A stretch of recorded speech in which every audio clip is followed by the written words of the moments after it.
Hi, నేను శకుంతలని. ఈరోజు నేను జోవార్ ఫ్లోర్తో సూప్ చేయబోతున్నా. జోవార్ ఫ్లోర్ని మనం జొన్న పిండి అని కూడా అంటామండి. నేను ఈ జొన్న నేను ఈ గ్లాస్తో ఒక కప్ తీసుకున్నాను. ఇంకా దీనికి కావాల్సినవి పంప్కిన్ అండి. ఈ పంప్కిన్ అండి ఇలాంటివి 2 సైజెస్ తీసుకున్నాను. టూ స్లైసెస్ తీసుకున్నాను. అవి నేను ఇక్కడ వాటర్లో పెట్టేసి ఇట్లా ఈ గ్లాస్తోనండి, ఈ గ్లాస్తో 4 గ్లాసెస్ ఆఫ్ వాటర్ పోసేసి తర్వాత ఆ 2 స్లైసెస్ ఆఫ్ కుకుంబర్ని స్కిన్ తీసేసి ఇలా పంప్కిన్ని ఇలా కుక్ చేస్తున్నాను.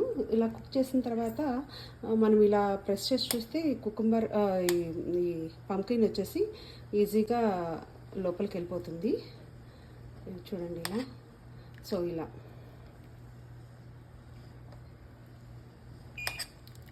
వెళ్ళిపోతుంది. సో ఇంకా నేను ఈ జోవర్స్లోని ఒక కప్పుని ఇలా లో ఫ్లేమ్ మీద ఫ్రై చేసేసుకొని ఇలా పెట్టేసుకున్నానండి. సో నేను అయితే ఈ జోవర్ ఫ్లోర్ని పక్కకు తీసేసుకుంటున్నాను ఇప్పుడు.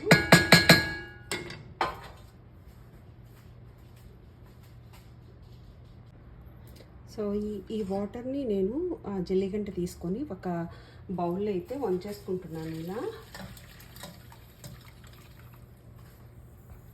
చూసాక ఇలా వంచేసి పక్కన పెట్టుకుంటున్నానండి.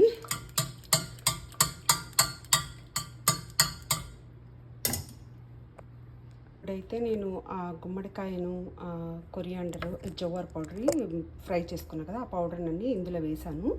ఇందులో వేసేసి మిక్సీ జార్లో వేసేసి కొంచెం బరక మిక్సీ కొడతాను. చూసారుగా ఈ మిక్చర్ ఇలా ఉంది. తర్వాత మనము సపరేట్ చేసుకున్న వాటర్ ఇలా ఉంది కదా, ఈ వాటర్లో ఈ మిక్చర్ వేసేసి కలిపేసి మనం మళ్ళీ కుక్ చేయాలండి. సో అలా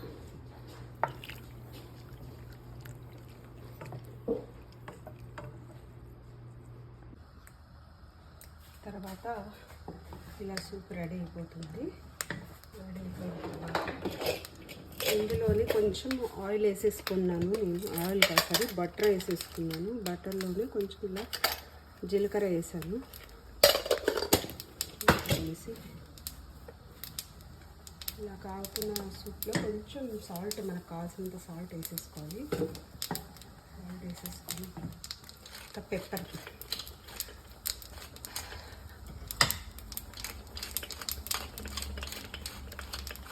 పెప్పర్, ఒక 1/2 టీ స్పూన్ అయినా స్ప్రింకిల్ చేసేసుకొని, ఇదే స్పైసెస్ మనకి ఇంకా.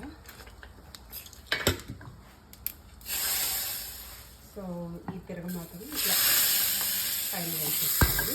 ఇప్పుడు బాగా చిక్కపడిందండి, సూప్ అయితే బాగా చిక్కపడింది. సో దీనిపైన కొంచెం లెమన్ అలా వేసేసి ఇలా ఆఫ్ చేయాలి అంతే. సో ఇదండి మన soup, jowar soup ready. We can serve this 3 to 4 people in a bowl. Bye. ఇదిగోండి జోవర్ సూప్ని నేను సర్వింగ్ బౌల్లో తీసుకున్నాను. సో కన్సిస్టెంట్ అయితే ఇలా ఉంది.